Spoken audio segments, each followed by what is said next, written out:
Hi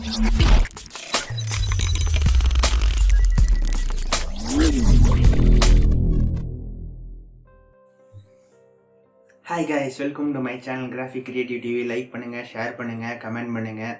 நம்ம இதில் பார்த்தீங்கன்னா கிராஃபிக் டிசைனிங் பற்றி பார்த்துட்டு வந்துட்டு இருக்கோம். அதில் என்னென்னு பார்த்தீங்கன்னா ஒரு பிகினஸ்க்கான உண்டான டிப்ஸ் பற்றி தான் நம்ம சொல்ல போகிறோம் இந்த வீடியோவில். மறக்காமல் லைக் பண்ணுங்கள், ஷேர் பண்ணுங்கள், கமெண்ட் பண்ணுங்கள். மறக்காமல் இதை ஸ்கிப் பண்ணாமல் பாருங்கள். மேக்ஸிமம் இது பிகினஸ்க்கான உண்டான வீடியோ. பிகினஸ் ரொம்ப ஒரு ஃபேஸ் பண்ணக்கூடிய ஒரு ப்ராப்ளம் தான் இது. என்னன்னு பார்த்தீங்கன்னா லே அவுட்டோட ப்ராப்ளம். எந்த விஷயத்தை ஃபஸ்ட்டாக காட்டணும், எந்த விஷயத்தில் ரெண்டாவதாக காட்டணும், எதுக்கு லோ ப்ரையாரிட்டி கொடுக்கணும், எந்த கண்டென்ட்டுக்கு லோனா ஹை ப்ரையாரிட்டி கொடுக்கணும் அப்படி சொல்ல வேண்டிய விஷயம் தான் இது. அது அவங்களுக்கு மேக்ஸிமம் ஒரு கன்ஃபியூஷனாகவே இருக்கும். அந்த ப்ராப்ளத்தை நம்ம எப்படி ரெக்டிஃபை பண்ணலான்னு சொல்லி தான் இந்த வீடியோவில் பார்க்க போகிறோம்.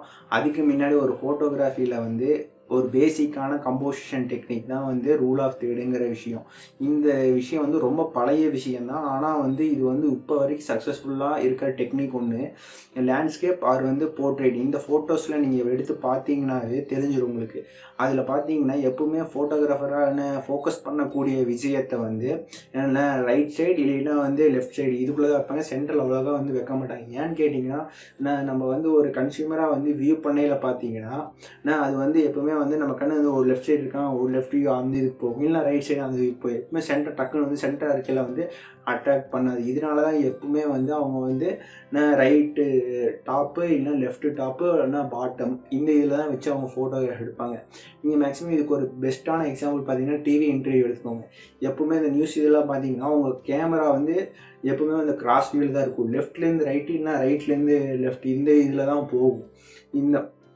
இது போனாவே இந்த இதுதான் போகும். ஏன்னா அவங்க கிராஸ்லேருந்து இப்படி பேசுகிறாங்க, நம்மளுக்கு ஒரு இதாக ஒரு டேரெக்ஷனுக்கு இப்படி பேசுகிறாங்க அப்படின்னு சொல்லி இந்த டெக்னிக்கை நம்ம எப்படி டிசைன்ஸில் என்னன்னு பார்த்தீங்கன்னா ஒரு ப்ரௌச்சரை எக்ஸாம்பிளுக்கு நான் சொல்கிறேன். ஒரு ப்ரௌச்சரை நீங்கள் டிசைன் பண்ணலான்னு போகிறீங்கன்னா அதை கண்டென்ட் படிச்சுக்கோங்க. கண்டென்ட் படிச்சுட்டு எந்த பாயிண்ட்ஸை ஹை ப்ரையாரிட்டி கொடுக்கணும், எந்த பாயிண்ட்டுக்கு லோ ப்ரையாரிட்டி கொடுக்கணும், எந்த விஷயத்துக்கு ஹை ப்ரையாரிட்டி ரெண்டாவதாக காமிக்கணும், இந்த விஷயம் நீங்கள் உங்கள் டிசைன்ஸில் 3:3 கிரிட்டை பிரிச்சுக்கிட்டு தெரிஞ்சிடும்.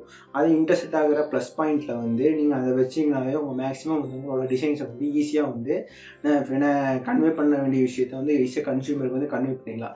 இது மேக்ஸிமம் நீங்கள் எல்லா டிசைன்ஸ்லையும் இம்ப்ளிமெண்ட் பண்ணிங்கனாவே உங்களுக்கு உங்களோட டிசைன்ஸை ஈஸியாக நல்லாவும் இருக்கும். ஈஸியாக கன்சியூமருக்கு கன்வே பண்ணுறதுக்கும் ஈஸியாக இருக்கும். இந்த டெக்னிக்கை நீங்கள் யூஸ் பண்ணி பாருங்கள். யூஸ் பண்ணி பார்த்துட்டு கமெண்ட் செக்ஷனில் கமெண்ட் பண்ணுங்கள். எந்த டவுட்டாக இருந்தாலும் எங்கிட்ட கேளுங்க. டிசைன் ரிலேட்டடாக, பிரிண்ட் ஓரியன்டடு இல்லைன்னா டிஜிட்டல் ஓரியன்டடு அப்படி டிசைன் ரிலேட்டட். மறக்காமல் உங்கள் ஃப்ரெண்ட்ஸ் யாராச்சும் கிராஃபிக் டிசைன், UX டிசைன் இதில் யாராச்சும் உங்களுக்கு அவங்க இன்ட்ரெஸ்ட்டாக இருந்தாங்கன்னா அவங்களுக்கு இந்த வீடியோ ஷேர் பண்ணி விடுங்க.